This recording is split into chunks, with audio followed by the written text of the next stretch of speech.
Merci beaucoup Maxime. Alors vraiment sur la mise en place de marchés d'infrastructures blockchain, j'ai écrit donc, dans l'ouvrage là-dessus.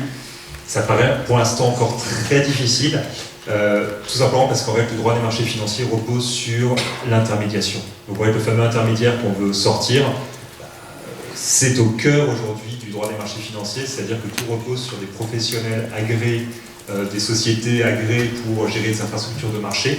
Alors il y a des avantages à créer une infrastructure blockchain, c'est-à-dire à imaginer qu'on puisse mettre en place un marché de titres financiers sur blockchain. Je pensais en termes d'information, parce qu'il y a énormément d'obligations d'information, donc ça pourrait aller vite, d'unification des infrastructures et autres, mais cela suppose de repenser concrètement aujourd'hui tout le droit financier qui a été mis en place dans l'Union européenne depuis les 20-30 dernières années. Donc voilà, c'était juste des petits mots que je voulais dire là-dessus. Pour les oracles, juste une petite précision, en fait ce sont des tiers, des programmes tiers qui vont insérer une information objective dans la blockchain.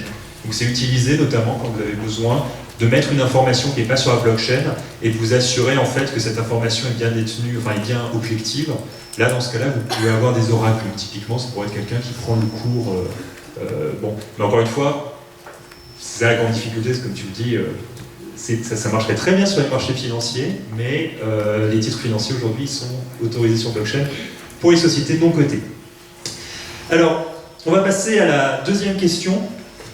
Donc, autre grand thème qui a fait l'objet d'une actualité législative assez importante, avec la fameuse loi Pacte, vous savez, la loi Fleuve, qui a énormément modifié le droit des affaires dernièrement.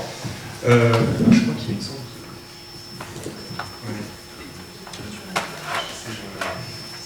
On va peut-être éloigner le micro.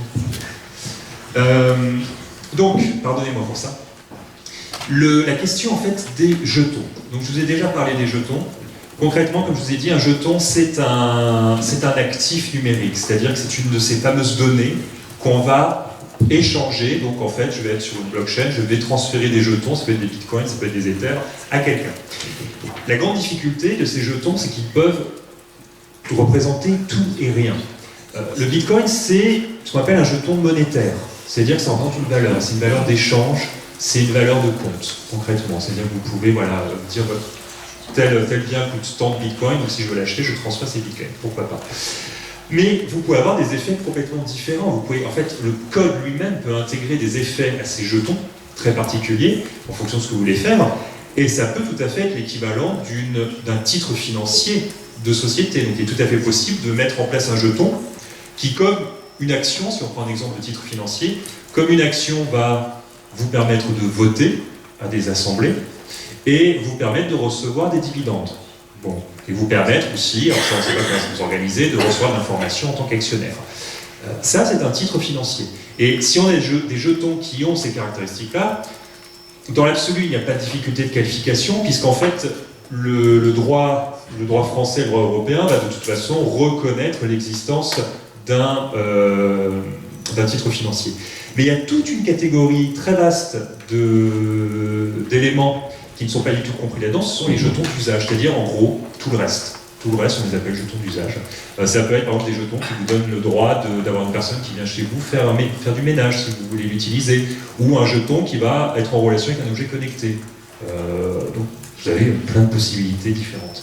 Et la loi Pacte a tenté de donner un cadre à ces jetons, puisque vous avez vu le développement de ce qu'on appelle les ICO, Initial Coins Offering, et qui ont donné lieu à certains éléments spéculatifs. Donc peut-être que Maître Martin Laprade peut dire quelques mots là-dessus, sur ces fameuses ICO.